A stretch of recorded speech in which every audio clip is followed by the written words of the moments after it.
কালিহাতীতে শিক্ষক ও সাংবাদিকদের সঙ্গে ইঞ্জিনিয়ার বাদলের মতবিনিময় ও ইফতার মাহফিল। সৈয়দ মহসিন হাবিব সবুজের তথ্য ও চিত্রে আপনারা দেখছেন শুভেচ্ছা টিভি। কালিহাতীতে শিক্ষক ও সাংবাদিকদের সঙ্গে ইঞ্জিনিয়ার বাদলুর রহমান খান বাদল এর মতবিনিময় ও ইফতার মাহফিল অনুষ্ঠিত। শুক্রবার ২১ মার্চ সন্ধ্যায় কালিহাতী উপজেলা সংলগ্ন তার নিজ বাসভবনে এ অনুষ্ঠানের আয়োজন করেন ইঞ্জিনিয়ার বাদলুর রহমান খান বাদল। সাবেক তিনবারের প্রধানমন্ত্রী ও বিএনপির চেয়ারপারসন দেশনেত্রী বেগম খালেদা জিয়া এবং ভারপ্রাপ্ত চেয়ারম্যান তারেক রহমানের ৩১ দফা কালিহাতীবাসীর দোরগোড়ায় পৌঁছে দেওয়ার লক্ষ্যে তার পক্ষ থেকে সম্মানিত শিক্ষক ও সাংবাদিকদের সম্মানে মতবিনিময় ও মাগরিবের আজান দেয়ার সাথে সাথে সকলে একত্রে ইফতার করেন। উল্লেখ্য, ইঞ্জিনিয়ার বাদলুর রহমান খান বাদল মালয়েশিয়ায় বাংলাদেশ জাতীয়তাবাদী দল বিএনপি এর সভাপতি এবং জাতীয়তাবাদী দল স্বাধীনতা সুবর্ণ জয়ন্তী উদযাপন কমিটি এশিয়া প্যাসিফিক অঞ্চলের যুগ্ম আহ্বায়ক। এছাড়া তিনি মালয়েশিয়ার IHM কলেজের চেয়ারম্যান হিসেবেও দায়িত্ব পালন করছেন।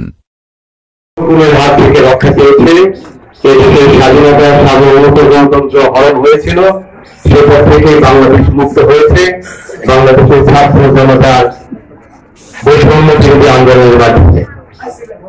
সেই আন্দোলন করতে গিয়ে আমাদের অনেক ছাত্র আত্মহত্যা দিয়েছেন, মারা গিয়েছেন প্রায় ৩,০০০-এর মতো। এবং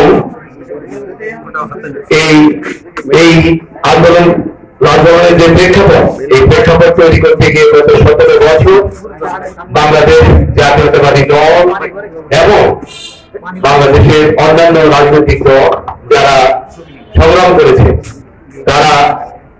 তাদের মধ্যে একটা বড় অংশ বিএনপি, যাদেরকে মেরে ফেলা হয়েছে, গুম করা হয়েছে, মিথ্যা মামলা দেওয়া হয়েছে, আহত করা হয়েছে, নানাভাবে অত্যাচারিত হয়েছে। এই বিজয়ের পরে আমাদের দলের প্রধান দেশনেত্রী বেগম খালেদা জিয়া এবং ভারপ্রাপ্ত চেয়ারম্যান জনাব তারেক রহমান দেশবাসীর কাছে, বাংলাদেশের বিএনপি এবং অন্যান্য রাজনৈতিক দল নেতৃবৃন্দের কাছে এবং বিশেষ করে যারা আন্দোলনে অংশগ্রহণ করেছিল তাদের সবার কাছে উনি রিকোয়েস্ট করেছিলেন যাতে বাংলাদেশে এই বিজয়ের পরে এই বিজয়কে নস্যাৎ করার জন্য কোন ধরনের ফটোদারি কোন কর্মকাণ্ড না করা হয়, নেতিবাচক কোন কর্মকাণ্ড না করা হয়, যার ফলশ্রুতিতে বাংলাদেশের জনগণ, বাংলাদেশের মানুষ আমাদের নেতা যারা তারেক রহমানের ওই বক্তব্যকে সমর্থন করেছিলেন এবং দেশের শান্তি শৃঙ্খলা রক্ষা করার জন্য তারা সর্বোচ্চ চেষ্টা করেছে। এখন আমরা যারা এই দলের সাথে সম্পর্কিত, এই দলের সাথে যারা কাজ করছি দীর্ঘদিন যাবৎ, প্রায় ৩০-৩৫ বছর যাবৎ, আমি মালয়েশিয়া বিএনপির সভাপতি আছি ২২ বছর যাবৎ। এখন আমাদের কিছু কোনো দায়িত্ব উনি দিয়েছেন যে যেখানে যে অবস্থায় আছেন দেশে এবং বিদেশে আমরা প্রত্যেকেই বাংলাদেশ জাতীয়তাবাদী দলের যে আদর্শ, বিশেষ করে ২০২৩ সালে বাংলাদেশের সংস্কার এবং রাষ্ট্র কাঠামো বিনির্মাণের যে ৩১ দফা দিয়েছেন বিএনপি, সেই ৩১ দফা আপনাদের সবার কাছে প্রচার করা এবং ৩১ দফা কি এবং কেন দিয়েছেন সেগুলো বলা। এর জন্য বিভিন্ন জায়গায় বিভিন্ন ভাবে রাজনৈতিক ভাবে আমরা একটু জানাচ্ছি, কিন্তু আমার যে দায়িত্ব সেই দায়িত্ব জায়গা থেকে আমি যাদেরকে চিনি, যাদেরকে জানি, বিশেষ করে আমার দলের নেতা কর্মী এবং আমার যারা ভালোবাসে তাদেরকে আমি জানাবো।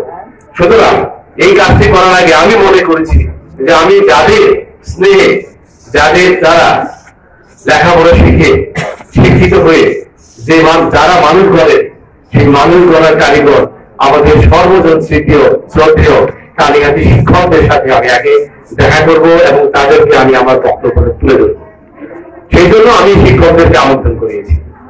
এবং একই সাথে বাংলাদেশের মানুষের যে বিবেক, যারা তাদেরকে বলা হয় রাষ্ট্রের দর্পণ, মানুষের মনের দর্পণ, সেটা হচ্ছে গণমাধ্যম কর্মী, মিডিয়া, সোশ্যাল মিডিয়া, গণমাধ্যম, টেলিভিশন, পত্রিকা যারা কাজ করেন, তারা সবাই দেশকে ভালোবাসেন, সবাই সাদাকে সাদা এবং কালোকে কালো বাঁচতে শিখুন, বলতে শিখুন। কারণ গত ১৭ বছর আপনাদের চুক্তি চেপে ধরা হয়েছিল, আপনাদেরকে কথা বলার স্বাধীনতা ছিল না, লেখার স্বাধীনতা ছিল না, কিন্তু এখন এই স্বাধীনতা অর্জন হয়েছে ৫ই আগস্টের পরে। সুতরাং আমরা চাবো যে আপনারা দেশের জন্য, রাষ্ট্রের জন্য, গণতন্ত্রের জন্য এবং স্বাধীনতার সার্বভৌমত্বের জন্য আপনারা কাজ করুন এবং সেই কাজগুলো বাংলাদেশ জাতীয়তাবাদী দল যে রাষ্ট্র কাঠামোর যে ৩১ দফা দিয়েছে সেই ৩১ দফাগুলো আপনারা প্রচার করুন এবং মানুষের মধ্যে জনমত গঠন করুন, যাতে বাংলাদেশের জনগণ আমাদের বাংলাদেশ জাতীয়তাবাদী দলের সাথে থাকেন, পাশে থাকেন এবং রাষ্ট্রের যে ধরনের অনাচার অবিচার আছে, যে ধরনের ড্রাগ একটা বড় সমস্যা এবং পুরো ধরনের অনাচার যাতে রাষ্ট্রের মধ্যে না থাকে, দেশের মধ্যে না থাকে, সেগুলো যেন আপনারা সবাই কাজ করবেন, সেগুলো প্রচার করুন এবং সেগুলো করার জন্য আমাদের কোন নেতা কর্মী যাতে কোনো নেতিবাচক কাজকর্মের সাথে সংশ্লিষ্ট না থাকে সেগুলোতে আপনারা অনুৎসাহিত করেন, ভালো কাজের উপদেশ দিবেন, ভালো কাজের জন্য আপনার সবাইকে আপনারা আহ্বান জানাবেন। এবং আমি সেই বক্তব্যটা আপনাদের মাধ্যমে কালীহাতির কাছে, কালীহাতির নেতৃবৃন্দের কাছে, কালীহাতির জনগণের কাছে, আমার মিত্রদের কাছে এই মেসেজটা পৌঁছে দেওয়ার জন্যই আমি আজকে এই ইফতারের দাওয়াত দিয়েছি এবং আগামীকাল আমি আমার এই কালীহাতির সাথে যারা আমার যারা তারপরে কি কালীহাতি থেকে তারপরে বিভিন্ন গরিবদল কালীহাতির বিভিন্ন ব্যক্তিত্ব যারা এই বিভিন্ন জায়গায় নেতৃত্ব থাকে দলের এবং দলের বাইরে তাদেরকে আমন্ত্রণ করবো। সেই কথাগুলো বলার জন্য আমি আপনাদেরকে আমন্ত্রণ করেছি।